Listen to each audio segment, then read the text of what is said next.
now to talk about Furious 7, some of the other big stories of the day. Pop culture expert Nina Parker, you know her from TMZ and The Insider.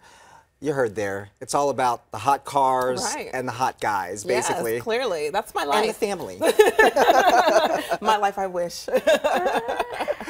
I mean, I can't believe they're already working on 8. By the way, right? You know, it's kind of like the Friday the 13th movies at this point. Like, there's going to be so many. They're going to be 50. They're going to be doing this and riding around in Volkswagens and you know needing help with all the geriatrics. So you know, it's kind of a culture at this point. I feel like though, right? Yeah. Yeah. You know, and this one I think because Paul Walker, you know, he was only able to complete half of it, and then they had to essentially digitally recreate him. Really. I think this is actually one I might go see just because of the Paul Walker aspect. I'm not a huge fan of the series, but because it was his last film, I was a fan of Paul Walker. It might be something I'd go see, so I could see a totally new audience being attracted to the film. It's actually getting good reviews. I think it's like 88% on Rotten Tomatoes. Oh, yeah? But it's probably all the Who's going to bash it? You know, it's Paul Walker's last movie. Like, you're true. going to be an awful person, and everybody's going to attack you on social media if you bash the film. Good point. If you got a successful franchise, they're just going to run it into the ground, Right. aren't they? They're going to run it. That's why I said they'll be 70 years old.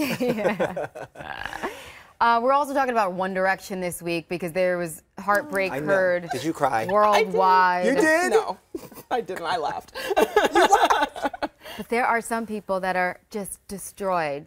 Zayn leaving the group and now possibly. These young girls, they need to experience a lot more life because they're literally, I see these memes of these girls in these classrooms crying their eyes out. You know, I grew up in the hood, so like I would see a lot of violence at that age. So somebody like this would have been something me and my friends would have laughed at that age. They're so popular, even girls in the hood are crying too. I don't know about that, honey. I'm like, I don't know about that. I'm trying to get home. But I just really feel like nothing has happened to these girls yet. But there are grown women upset about this. There are women, you know, over the age of 18 who are very, very upset about, you know, him leaving One Direction. And they're saying they don't want to add a fifth member. Simon is saying, no, we're going to keep it to 4 people. That's, you know, like the Destiny Child kind of thing where they were like, we're just going to keep it at the 3 and we're not going to keep looking for a new person because it's going to be so hard for someone to come in and adapt to a group that's already been established. And, you know, a group that was already forced together. Yeah, and these teen girls are rough. They may not pass the test. Yeah. I heard that once he left, Zayn lost like 50,000 Twitter followers because people were so, the girls were so upset. They are, can you imagine the horror? But he still has like 7 or 8 million or something like that. These young girls online are thugged out. Let me tell you, the 13-year-old girls are scarier than grown men on Twitter to me. Like, they come for you. They come for your family. They come for blood. They come for your followers. So if you are not pleasing them, then you will feel the get wrath. out the way. We're talking about Terrence Howard, Empire star. Top of his game right now because this show is amazing, but his ex-wife just wants to get paid for it, and now we're hearing he may have paid her even more than what he needed to keep her quiet. He's on wife number 3. Terrence Howard has the messiest breakups in Hollywood at this point. I feel like he has never had a breakup that's just been like clean and smooth. It's always, you know, there's arrests, there's always drama with all of his and not just drama.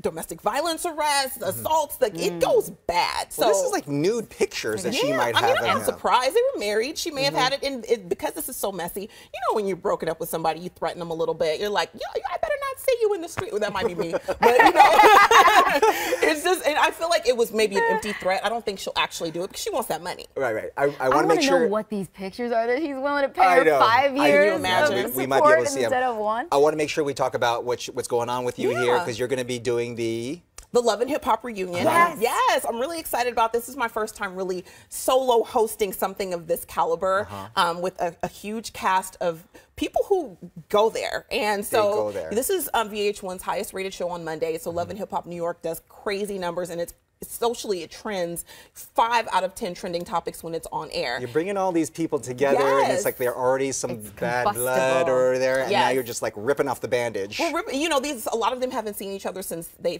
finished filming, and so it was very tense walking in to when we did production, and you know there's a lot of security around and people are just kind of like they're ready because they've been reading social media about each other, and you know it's definitely I had to put my defenses up a few times. Thank God I'm fast, you know, but it definitely it's a explosive reunion, but a lot of fun. And, you know, I really applaud them for putting their personal lives out there in front of everybody. So it airs Monday, April 6th, and then there's a part 2 on April 13th. So, you know, it is definitely going to be something to see. They're already tweeting and Instagramming, and, you know, it's a little bit of a war on social media right now. So I'm lucky I was just the moderator and not involved in any of it.